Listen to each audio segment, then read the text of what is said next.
Vitthal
Parang dia kemana?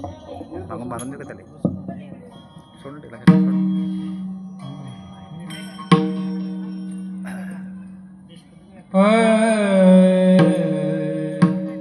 Kami mana? Hari ucara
Hari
गोपीते तटे भीमरत्यां वरं पुण्डलीकाय दातुन्मुनीन्द्रे समागत्य तिष्ठन्तमानन्दकन्दं परब्रह्मलिङ्गं भज पाण्डुरङ्गम् हरि उच्चारणी अनंत पापराशी जातील यासी क्षणमात्रे तृणग्नी मिळे समरस झाले तैसे नामे गेले जपदारी हरि उच्चारण मंत्र गाद पळे भूत बाधा भेने तिथे तृणग्नी मिळे समरस झाले तैसे नामे गेले जपदारी ज्ञानदेव म्हणे हरी माझा समर्थ न करवे अर्थ उपनिषद तृणाग्नी मेळे समरस झाले तैसे नामे गेले जपदारी विठ्ठल विठ्ठल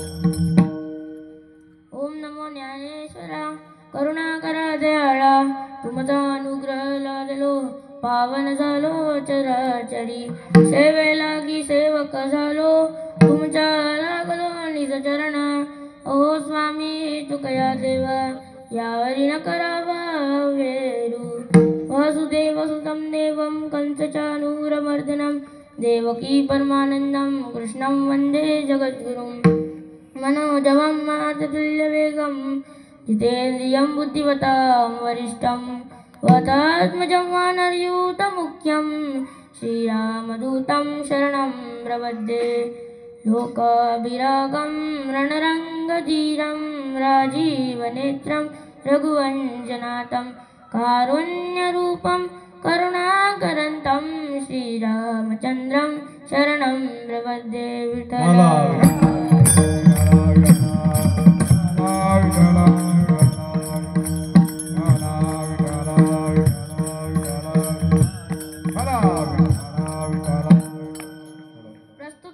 प्रसंगी प्राप्त स्थळी श्री भगवत चिंतन रूपी सेवेकरिता निवडलेला हा अभंग विश्वमाऊली ज्ञानोबा उत्कृष्ट असा हरिपाठातील 11व्या क्रमांकाचा 4 चरणाचा अभंग आहे. विठ्ठल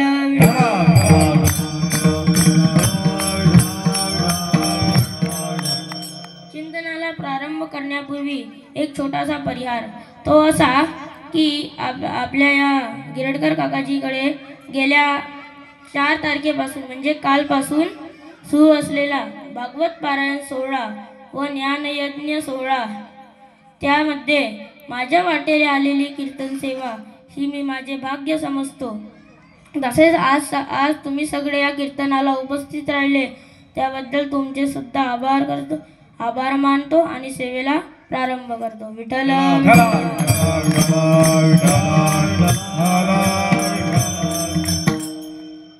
श्रेष्ठ ज्ञानेश्वर महाराजांनी श्रीमद भगवद्गीता हा कठीण ग्रंथ लोकांना समजत नसल्या कारणाने ज्ञानेश्वरी हा ग्रंथ लिहिला.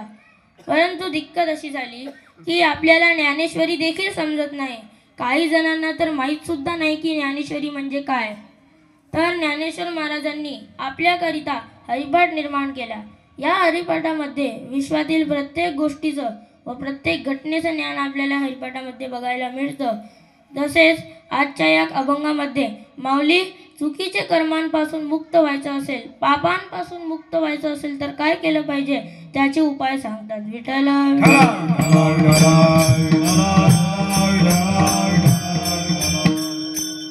या मनुष्य देहामध्ये माणसाच्या हातून पाप घडणे हे कठीण नाही. जसं की एखादा माणूस जर रस्त्याने चालला असला आणि एखादा मुंगीवरती जरी त्याचा पाय पडला की ती मरते आणि त्याचं पाप आपल्याला लागत असते. याचा अर्थ की आपल्या हातून एका दिवसात कितीतरी किडे माकुडे मरत असेल. म्हणजेच आपल्या हातून एका दिवसात कितीतरी न कळत पाप होत असेल. तर आपल्या या पापांपासून मुक्त व्हायचं असेल तर काय केलं पाहिजे आपल्याला या पापांपासून मुक्त व्हायचं असेल तर काय केलं पाहिजे. आपल्याला आपल्या हातून सगळे न कळत पाप होत आहे का. सगळ्या जणांना वाटतं की आपण आपल्या पापांपासून मुक्त झालो पाहिजे आणि पुण्य हा कर्म पुण्य केले पाहिजे. परंतु त्यांच्या न कळत पापांमुळे त्यांना नरक भोगावं लागतं. तर या सगळ्या पापांपासून मुक्त व्हायचं असेल तर काय केलं पाहिजे? तर याचे उत्तर माऊली अभंगाच्या पहिल्या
माऊली सांगतात की आपल्याला जर या पापांपासून मुक्त व्हायचं असेल तर काय केलं पाहिजे?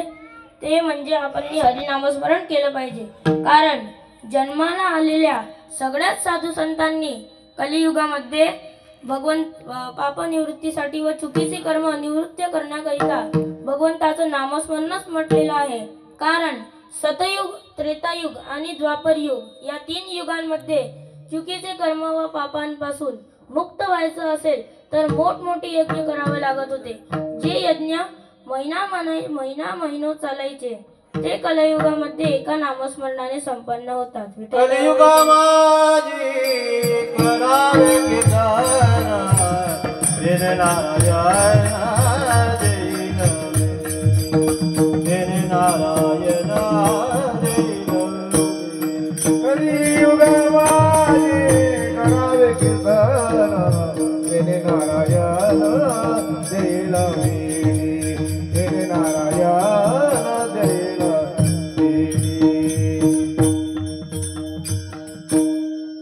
सर्वात पहिले जेव्हा ब्रह्माने सृष्टीची निर्मिती केली तेव्हा सर्वात पहिलं युग म्हणजे सतयुग. म्हटलं जाते की या सतयुगामध्ये एका मनुष्याचं आयुष्य कमीत कमी 1,00,000 वर्ष म्हणजे 1,00,000 वर्ष राहायचं. म्हणजे एक मनुष्य 1,00,000 वर्ष जगायचा. परंतु असं म्हटलं सुद्धा जाते की सतयुगामध्ये माणसाच्या हातून पुण्य हे 100% व्हायचं आणि पाप हे 0%. परंतु इथे प्रश्न असा निर्माण झाला की सतयुगामध्ये जर पाप सर्वात कमी व्हायचं म्हणजे 0% व्हायचं तर भगवान विष्णूला इथे मनुष्य, कच्छ, वरा व नरसिंह अवतार का घ्यावे लागले? कारण म्हटलेले आहे की जिथे ज्या ठिकाणी पाप वाढून जातं, पापाचा गडा भरून जातो त्या ठिकाणी भगवंत अवतार घेतात आणि त्यावेळेस त्या युगाचा अंत होतो. परंतु सतयुगामध्ये पाप व्हायचंच नाही तर श्रीहरी विष्णूंना इतके सारे अवतार का घ्यावे लागले? नरसिंह अवतार का घ्यावा लागला? याचे उत्तर आज मी तुम्हाला सांगणार आहे.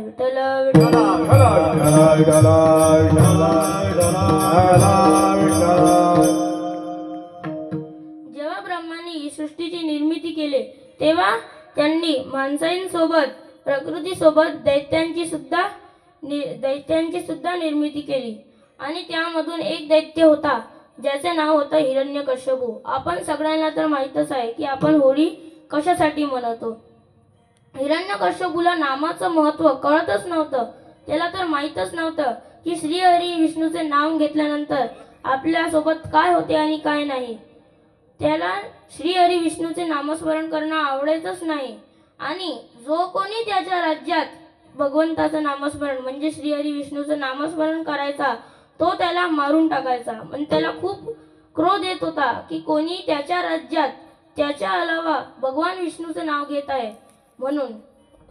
परंतु झालं असं की ज्या हिरण्यकश्यपूला नामाचं महत्त्व कळत नव्हतं, नामामध्ये काय पावर आहे तेच कळत नव्हते, त्याच्याच परिवारात त्याच्याच घरात सर्वात जास्त हरिनामस्मरण करणारा भक्त म्हणजे प्रल्हाद जन्मला. विठ्ठल विठ्ठल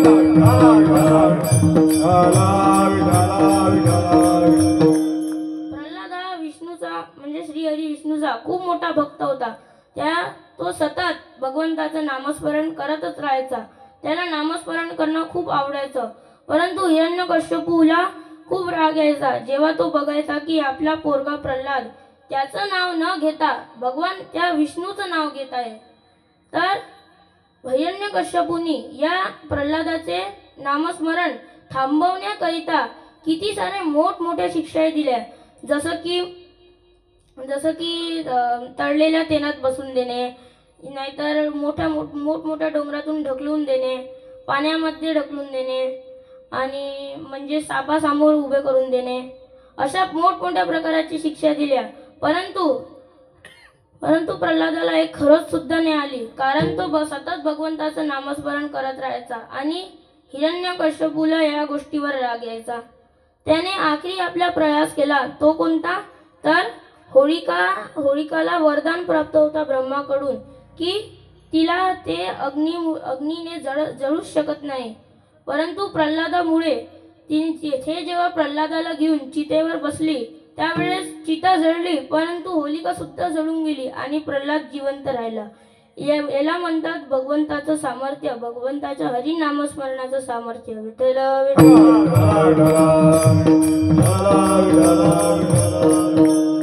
तर एकदा हिरण्यकश्यपू प्रल्हादावर खूप क्रोधित झाला. त्यांनी प्रल्हादाला आपल्या दरबारात बोलवलं व म्हणाले की असं काय आहे त्या विष्णूमध्ये. कारण या प्रजा, माझी जी प्रजा आहे त्याचा मी राजा आहे, तरी सगळे माझं नाव घेत असते, सगळे माझे नामस्मरण करते. तू का त्या विष्णूचं नामस्मरण करते? काय आहे असं त्या विष्णूमध्ये? तर प्रल्हादाने छानसं असं उत्तर दिलं. तो म्हणाला की तो विष्णू या तिन्ही विश्वाचा म्हणजे तिन्ही जगाचा मालक आहे, त्याचे नामस्मरण करणे आवश्यक आहे. त्याचा अंश प्रत्येक कणाकणात आहे. हिरण्यकश्यपूला हे वाक्य प्रल्हादाच्या म्हणजे आपल्या पुत्राच्या हातून ऐकल्यावर त्याला भन्नाट क्रोध झाला. तो म्हणाला, जर तुझा विष्णू कणाकणात आहे तर सांग, या स्तंभामध्ये तुझ्या विष्णूचा अंश आहे का? दम असेल तर त्याला आमच्या समोर उपस्थित करून दाखव. प्रल्हाद म्हणाला, हो, या स्तंभामध्ये सुद्धा माझा हरिविष्णू म्हणजे माझा भगवंत लपलेला आहे. हिरण्यकश्यप म्हणाला, मग त्याला उपस्थित कर इथे. त्यावेळेस प्रल्हादाने नामस्मरण करणं सुरू केलं आणि त्या स्तंभामधून एक सिंहाची गर्जनाची आवाज येऊ लागली. हिरण्यकश्यपू व त्याचे दरबाराचे जितकेही सदस्य होते सगळे खूप घाबरले. त्यांना वाटलं की इथे कुठे सिंह आला का. आणि त्यावेळेस तो स्तंभ तुटला आणि त्यातून भगवान नरसिंह महाराज प्रकट झाले. विठ्ठल हा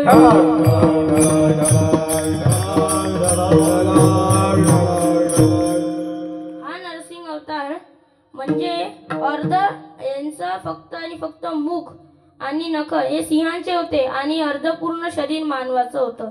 तर इथे सुद्धा प्रश्न निर्माण होतो की हिरण्यकश्यपू तर एक दैत्य, तर आपल्या एका प्रजाचा राजा होता व दैत्य होता, पण त्याला मारण्याकरिता भगवान विष्णूंनी असा वेगळा अवतार का घेतला, म्हणजे अर्धा सिंह आणि अर्धा मानव असा अवतार का घेतला? तर याचे उत्तर असे की हिरण्यकश्यपूला ब्रह्माकडून वरदान प्राप्त होता की तो ना आकाशात मरेल ना जमिनीवर मरेल, तो ना दिवसाला मरेल ना रात्री मरेल, तो अस्त्राने मरेल ना शस्त्राने मरेल, त्याचा मृत्यू एका माणसाच्या हातून सुद्धा होणार नाही आणि प्राण्याच्या हातून सुद्धा होणार नाही, असं त्याला वरदान प्राप्त होते. परंतु श्री विष्णूंचे चतुराईने त्यांनी असा अवतार घेतला म्हणजे नरसिंह अवतार घेतला. कारण या अवतारामध्ये अर्धे सिंह आणि अर्धे मानव आहे. आणि हिरण्यकश्यपूला त्यांनी कसं मारलं? तर पहिलं वरदान त्याला प्राप्त होतं की तो ना जमिनीवर मरेल ना आकाशावर मरेल. म्हणून नरसिंह भगवानने त्याला आपल्या मांडीवर लोटवून त्याची छाती फाडली. मग ना तो अस्त्राने मरेल ना शस्त्राने मरेल. कारण म्हणून नरसिंह भगवानने त्याचं पोट आपल्या नखानं फाडलं.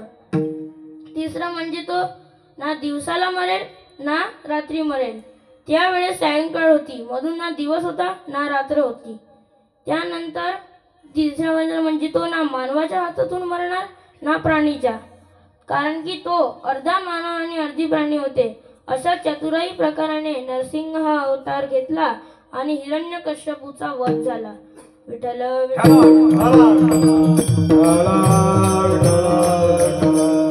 म्हणजे त्या सतयुगामध्ये पाप 0% व्हायचं, तरी दैत्यांच्या हातातून पाप घडलं. त्यांना नामस्मरण येत नव्हतं म्हणून त्यांचे पाप वाढलं आणि त्यानंतर पाप वाढल्यानंतर त्याच्यासाठी भगवान विष्णूंनी अवतार घेतला. विठ्ठल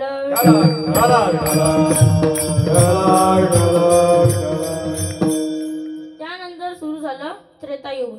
त्रेतायुगामध्ये एका मनुष्याचं जीवन 10,000 वर्ष राहायचं, म्हणजे एक मनुष्य 10,000 वर्ष जगायचा.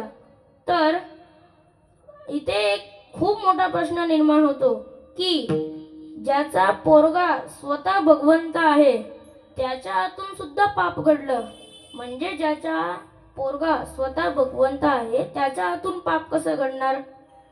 तर इथे एक प्रसंग आलेला आहे. एकदा दशरथ राजा आपल्या जंगलात शिकार करण्याकरिता निघाला होता आणि त्यावेळेस तुम्ही सगळ्यांनी श्रावण बाळाचं तर नाव ऐकलंच असेल. तर श्रावण बाळ आपल्या आंधळे आईबापांना घेऊन त्या जंगलाच्या रस्त्यातून 4 धामची यात्रा करवण्याकरिता चालला होता. तिथे जवळच एक नदी सुद्धा होती. ती त्याच्या आईबाबांना तहान लागली. ते म्हणाले, बाळा आमच्यासाठी थोडंसं पाणी भरून आण. त्यावेळेस आपला बाळ श्रावण गेला आणि एका मठ उचललं आणि त्या मठातून पाणी भरू लागला. परंतु झालं असं की त्या मठाच्या बुडबुड बुडबुड असा आवाज आला आणि दशरथ राजाला वाटलं की या म्हणजे नदीजवळ कोणता ना कोणता प्राणी शिकार म्हणजे पाणी पिण्याकरिता आलेला आहे. आणि त्यावेळेस दशरथ राजाने बाण सोडून त्या ध्वनीच्या दिशेने बाण सोडला आणि त्या श्रावण बाळाला जाऊन तो बाण लागला आणि श्रावण बाळ खालती ओरडून पडला. मग दशरथ राजाला ते आवाज ऐकू आली. त्याला वाटलं की जनावराचा शिकार झाला. मग तो त्या ध्वनीच्या दिशेने जेव्हा गेला तेव्हा तो बघतो तर काय, एक लहानसा बाळ जमिनीवर धारातीर्थ पडलेलं होतं. दशरथ राजाला खूप दुःख झालं. त्याने आपली जी गलती झाली ते सांगितली. परंतु श्रावण बाळ म्हणाला, ठीक आहे, तुमच्या हातून जर माझा मृत्यू झाला तर बरं, पण माझ्या आईबाबांना 4 धामची यात्रा करायची आहे आणि त्यांना यावेळेस तहान लागलेली आहे. तर तुम्ही या मठात नेऊन या मठातून नदीतून पाणी भरून माझ्या आईबाबांना द्यावे.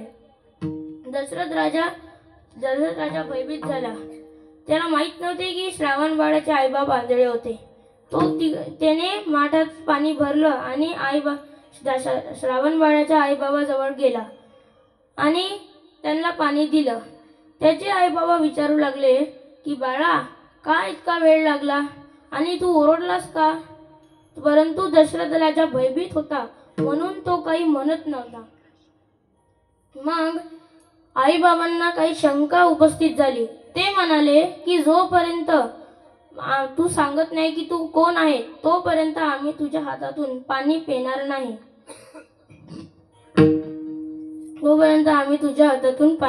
नाही. त्यानंतर दशरथ राजाने भयभीत होता सांगितलं की माझ्या हातातून तुमच्या पोराचा मृत्यू झाला. जो कोणी प्रसंग घडला त्या नदीजवळ तो पूर्ण प्रसंग श्रावणाच्या आईबाबांना सांगितला. त्याचे आईबाबा खूप क्रोधित झाले आणि म्हणाले की ज्या प्रकारे आम्ही सुद्धा आमच्या पोराचा वियोग सहन करता करता आमचे प्राण त्यागणार, त्याच प्रकारे तू सुद्धा आपल्या पोराचा वियोग सहताच मरण पावशील. आणि झालं तर तसंच. दशरथ राजाचा मुलगा श्रीराम हे वनवासात गेले आणि वनवासात गेल्यानंतर 14 वर्षाचा वियोग दशरथ राजाला सहावा लागला. दशरथ राजा दुःख सहन करता करता व वियोग सहन करता करताच मरण्यात आला. म्हणजे त्या काळात सुद्धा पाप व्हायचं. म्हणजे 10,000 वर्षे का मनुष्याचं आयुष्य होतं तरी त्या युगात माणसाच्या हातून पाप घडायचं आणि म्हणून कलियुगामध्ये भगवंताच्या एका नामस्मरणाने पाप निवृत्त होते असे माऊलींनी सांगितलेले आहे. विठ्ठल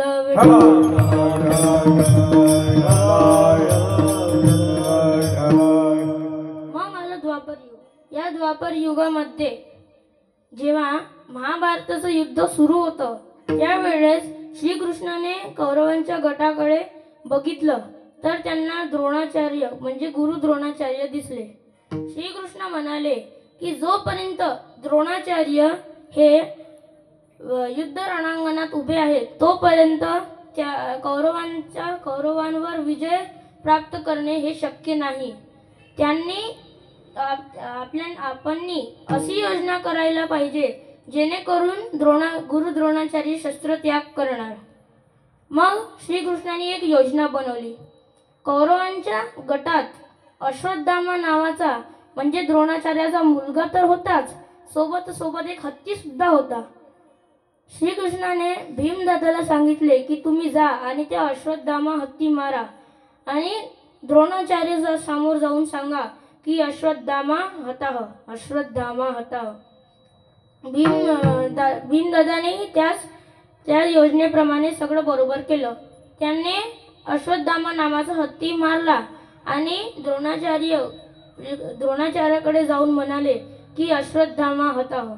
द्रोणाचार्याला समजलं की अश्वत्थामा हताः परंतु कोणता, माझा मुलगा का हत्ती, हे विचारण्याकरिता ते धर्मराजाकडे गेले.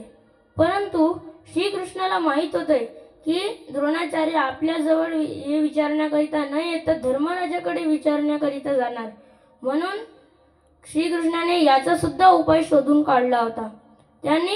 त्यांनी धर्मराजाला सांगितले की तुला जेव्हा द्रोणाचार्य तुझ्याकडे विचारायला येणार की अश्वत्थामा कोणता मरण पावला त्यावेळेस तू सांगशील की अश्वत्थामा हताः.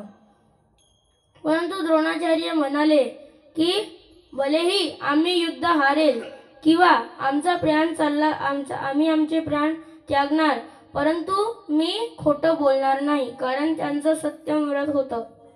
तर श्रीकृष्णाच्या आग्रहावरून द्रोणाचार्य श्रीकृष्णाला आग्रह केला. द्रोणाचार्य मानतच नव्हते.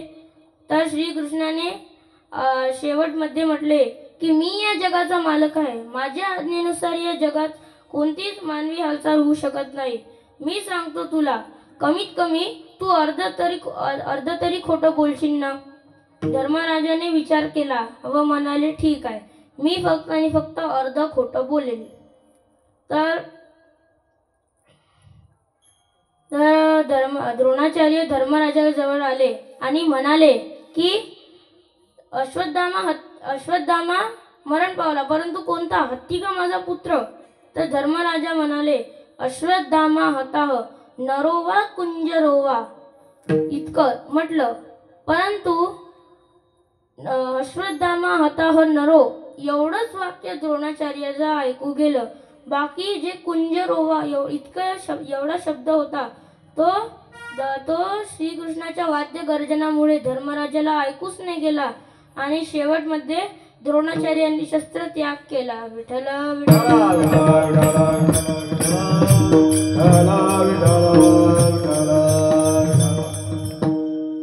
आणि झालं तरी तसंच. कौरवांचं दुप्पट सैन्य असून पांडवांचा विजय झाला. त्यानंतर जेव्हा कलियुग आरंभ झाला तेव्हा संत जितकेही संत धरतीवर जन्मले कलियुगामध्ये त्या सगळ्यांनी म्हटलं की सतयुग, द्वापरयुग आणि त्रेतायुग या 3 युगांमध्ये भगवंत भेटीसाठी यज्ञ व त्यांच्याकडून बी पाप व्हायचे. परंतु त्यावेळेस सुद्धा नामस्मरण खूप महत्त्वाचं होतं, मोलाचं होतं. परंतु कोणी तितकं नामस्मरण करायचं नाही. ज्यांनी केलं त्यांचा सोबत लाभ झाला. मग आलं कलियुग. कलियुगामध्ये भगवंताच्या एका नामस्मरणाने पाप निवृत्त होतात असं म्हटलं जातं. आणि माऊली म्हणतात की आपल्याला एका नामस्मरण करण्याकरिता किती वेळ लागतो. तर माऊली सांगतात की एका क्षणामध्ये संपूर्ण पाप नष्ट होते. तसेच या अभंगामध्ये माऊलींनी उदाहरण देऊन सांगितलेले आहे की ज्या प्रकारे वाळलेले गवत आणि अग्नी एक झाल्यानंतर गवत म्हणून काही शिल्लक राहत नाही, त्याच प्रकारे नामस्मरण आणि पाप एक झाल्यानंतर हरिनाम म्हणजे पाप म्हणून काही शिल्लक राहत नाही. अभंगाचा दुसरा ऋण अग्नी भेडे समर सुदाने तुला समर सुदाने तुला समर सुदाने तुला समर सुदाने भेडे समर सुदाने तुला समर सुदाने तुला समरस धारे जोरानी समरस धार नाम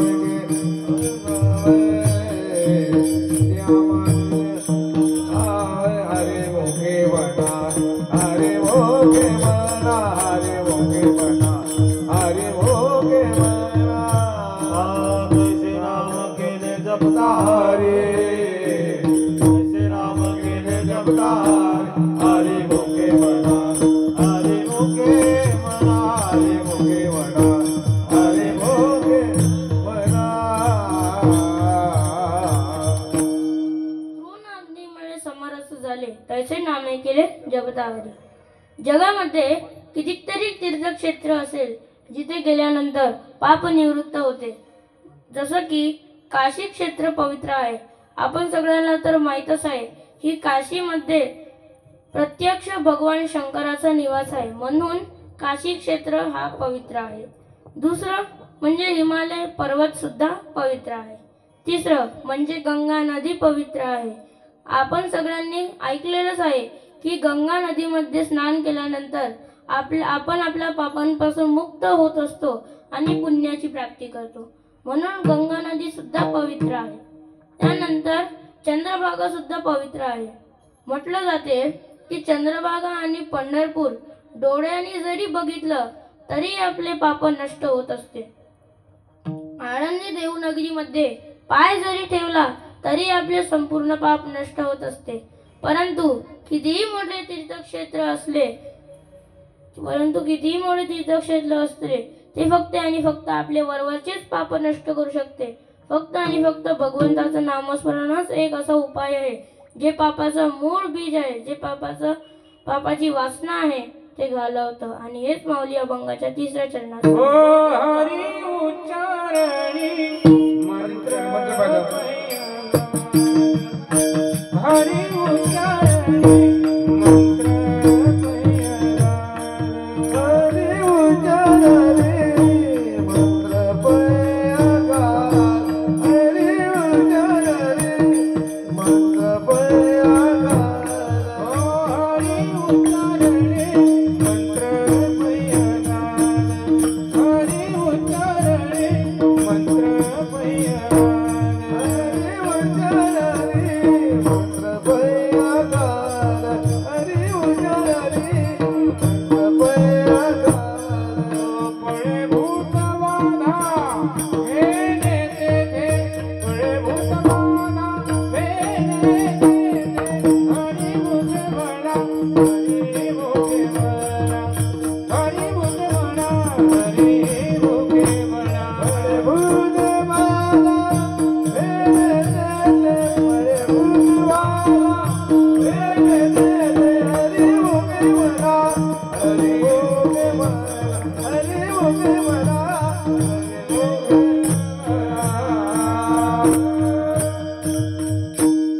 आजकाल सांगतात की इथे भूतबाधा आहे, तिथे भूत आहे, इथे पिशाचा निवास आहे, तिथे पिशाचाचा निवास आहे.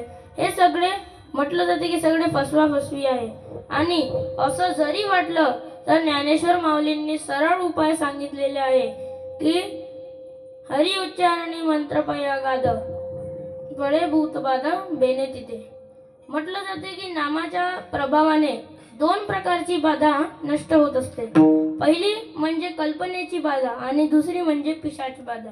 नामस्मरण हे इतकं तेजस्वी व पवित्र आहे जेणेकरून वातावरण सुद्धा वातावरणामध्ये सुद्धा पवित्र तेजस्वी चैतन्य निर्माण होत असते व वातावरण पवित्र होत असते. विठ्ठल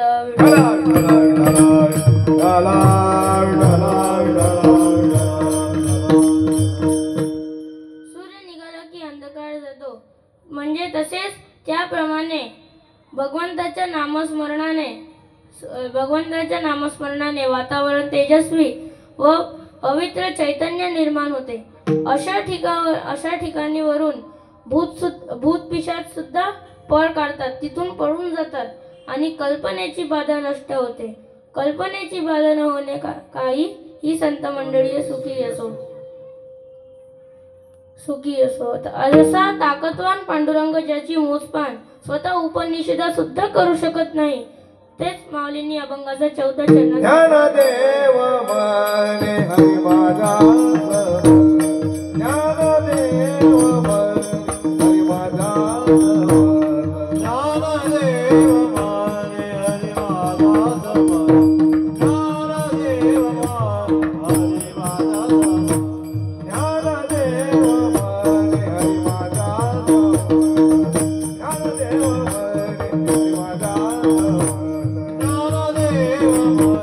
हरि माझा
पद्धतीने सुरू आहे ते त्या हरीचं सामर्थ्य आहे. आणि अशा हरीचं भजन करणे, नामस्मरण करणे, कीर्तन करणे हे अतिशय महत्त्वाचं आहे. विठ्ठल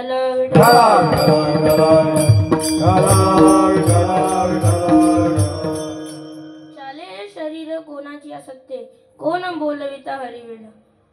भगवंत म्हणतात की हे जे संपूर्ण सृष्टी सुरू आहे ते माझ्या आज्ञेनेच सुरू आहे. माझ्या आज्ञेनुसार इथे या सृष्टीमध्ये सगळी हालचाल सुरू आहे. माझ्या आज्ञेशिवाय या सृष्टीचं पान सुद्धा हालू शकत नाही. वृक्षाची पाने हाले जाती सत्ता, वृक्षाची पाने हाले जाती सत्ता, वृक्षाची पाने हाले जाती सत्ता, पाने हाले जाती सत्ता. आयले हंता मग कोटे, आयले हंता मग कोटे, आयले हंता मग कोटे. भगवंत म्हणतात की हे जे आजकाल मानवी हालचाल सुरू आहे ते माझ्याच आज्ञेनुसार सुरू आहे. जसं की एखादा माणूस जर कोणत्या दुसऱ्या माणसासोबत गोष्टी करत असेल आणि एखाद्या माणसाने जर त्याला असे एक अलौकिकसा वक्तव्य केलं तर त्या समोरच्या माणसाला आश्चर्यचकित होतो. म्हणजे हे सगळं आपल्या भगवंत आपल्या मुखातून वदवून घेत आहे. म्हणून आजकाल लोक म्हणतात की भगवंताच्या हरिनामस्मरणाने हे करणे आवश्यक आहे. कारण त्याच्या आज्ञेशिवाय या जगातलं पान सुद्धा आणू शकत नाही किंवा समुद्र आपली सीमारेखा ओलांडूच शकत नाही. हे आहे त्या भगवंताचं सामर्थ्य आणि हरीचं सामर्थ्य. विठ्ठल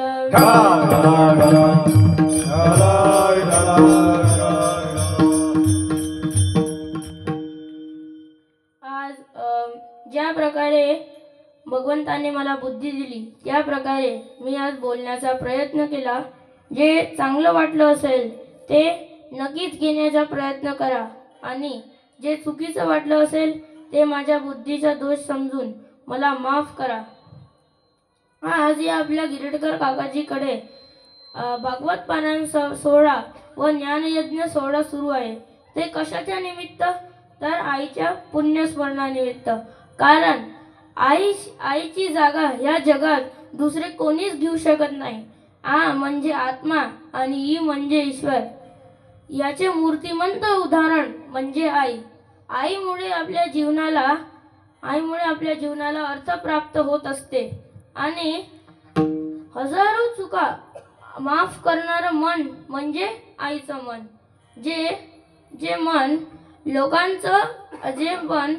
दुसऱ्यांचं बघू शकत नाही. दुसऱ्यांसमोर आपल्या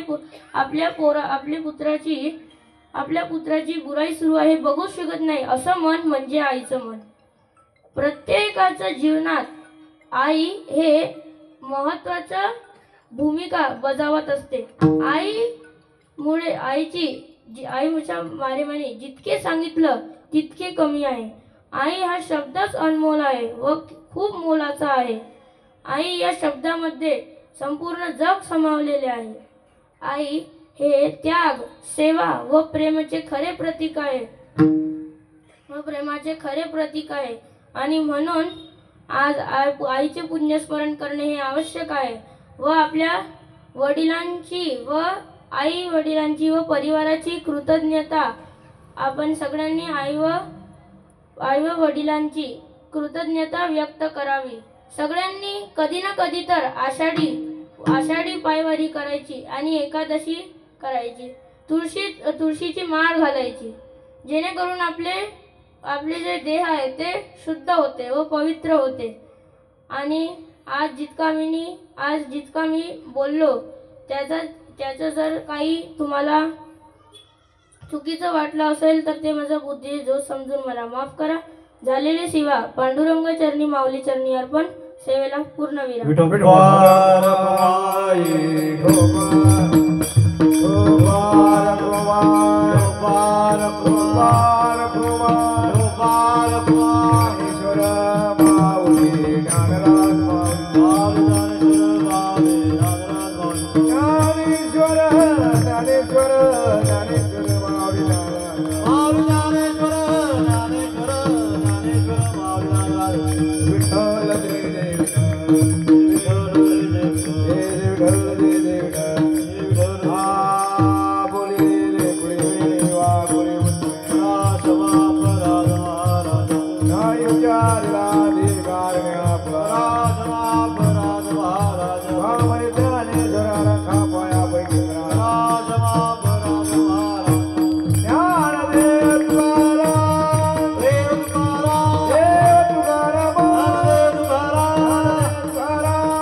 कीर्तन हरिभक्तपरायण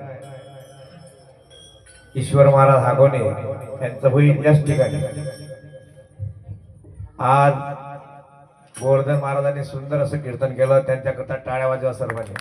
आपल्या कोंडाळीमध्ये बरेच महाराज आहे, आणखी जास्त वाढले पाहिजे।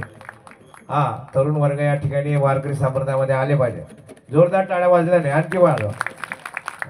पण उद्याच्या कीर्तनाला या, उद्याचे कीर्तन हरिभक्तपरायण ईश्वर महाराज हागवणे आपल्या गावातच कोंडाळीमधलेच कीर्तनकार या ठिकाणी उपस्थित आहे केलेले आहे।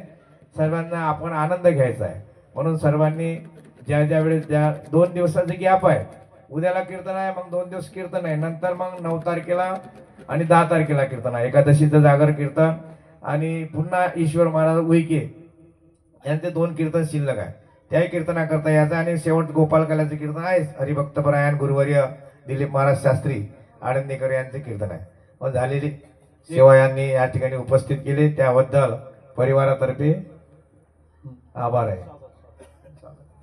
हरिभक्तपरायण गोवर्धन महाराज खोबरकर कोंडाईकर यांचं शाल आणि श्रीफळ देऊन या कार्यक्रमाचे आयोजक श्री उत्तम भाऊजी गिरटकर आणि जगदीश भाऊ गिरटकर हे महाराजांना शाल आणि श्रीफळ देऊन स्वागत करतील अशी मी त्यांना विनंती करतो। घ्या शाल आणा, शाल।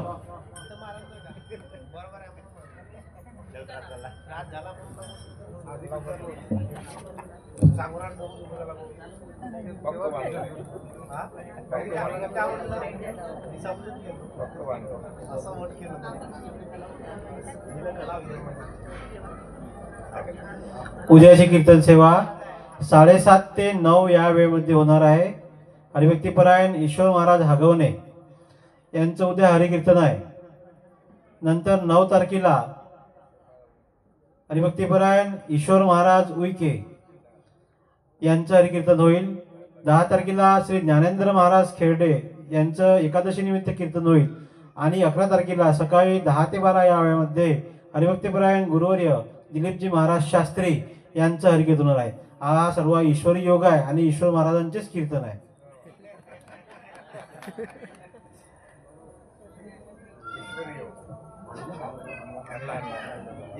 या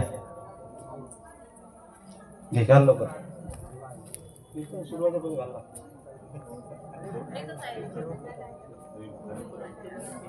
मुक्का मुक्का मुक्का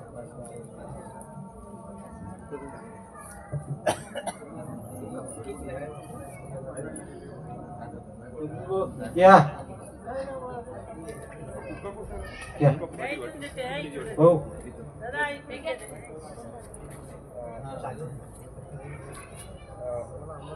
गोवर्धन महाराजांचं स्वागत श्री जगदीश भाऊजी गिरटकर करतील।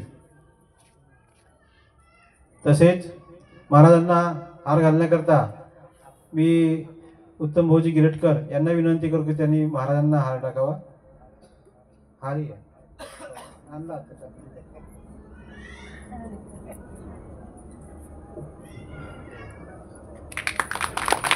सर्वांनी टाळ्या वाजवा।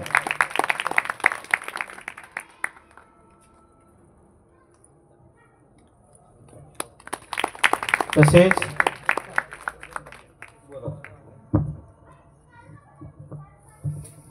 आज या आई आणि बाबांच्या स्मृती प्रित्यर्थ आज बाल कलाकार गोवर्धन महाराज यांचे कीर्तन खूप कौतुकास्पद होते। मला तर अश्रू अनावर झाले की इतकं सुंदर उद्बोधन ते महाराज या छोट्या वयात करू शकतात, म्हणजे अगदी कुतूहलाची गोष्ट आहे। आणि या कोंढाळी नगरीमध्ये छोटे छोटे बाल कलाकार तयार होतील याचा मला तर अगदी आश्चर्य वाटते की त्यांनी एका शिबिरामध्ये जाऊन लगेचच एका वर्षामध्ये त्यांनी आपल्या जीवनाला म्हणजे माऊलींची सेवा आणि विठ्ठलाची सेवा करण्यास सुरुवात केली। आणि त्यांना मी छोटंसं माझ्याकडून प्रोत्साहनपर म्हणजे भविष्यात उत्तरोत्तर प्रगती व्हावी यासाठी मी छोटंसं त्यांना बक्षीस देते आणि खूप खूप कौतुक करते। खूपच छान कीर्तन केलं आणि अतिशय छोट्या छोट्या कथांमधून उद्बोधन करून प्रबोधन करून आपल्या या हिंदू संस्कृतीमध्ये अशा प्रकारची बालकं जर तयार झाली तर खरोखरच भारत देश मागे राहणार नाही अशी मी ग्वाही देते आणि खरोखर अशा बालकलाकाराला नमन करते, प्रणाम करते. यानंतर महाराजांचं स्वागत करण्याकरता श्री मानसिंगजी राठोड सर यांना विनंती करतो की त्यांनी पुष्पहार घालावा. तर्फे पृथ्वीराजजी चव्हाण,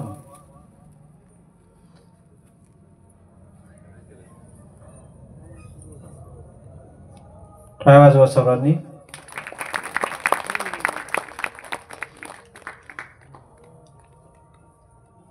ईश्वरचरणी प्रार्थना करतो की हा वारसा असाच चालू राहावा. हरिभक्तीपरायण गोवर्धन महाराज खोबरकर यांनी या परमार्थामध्ये पाय ठेवल्यानंतर हा वारसा टिकवण्यासाठी आपल्याला या परमार्थाचं मूळ जाणून घेऊन कशा प्रकारे समोर जाता येईल याचे आपण तारतम्य ठेवून परमार्थ असंच करत राहावा हीच प्रभूचरणी प्रार्थना करतो. धन्यवाद.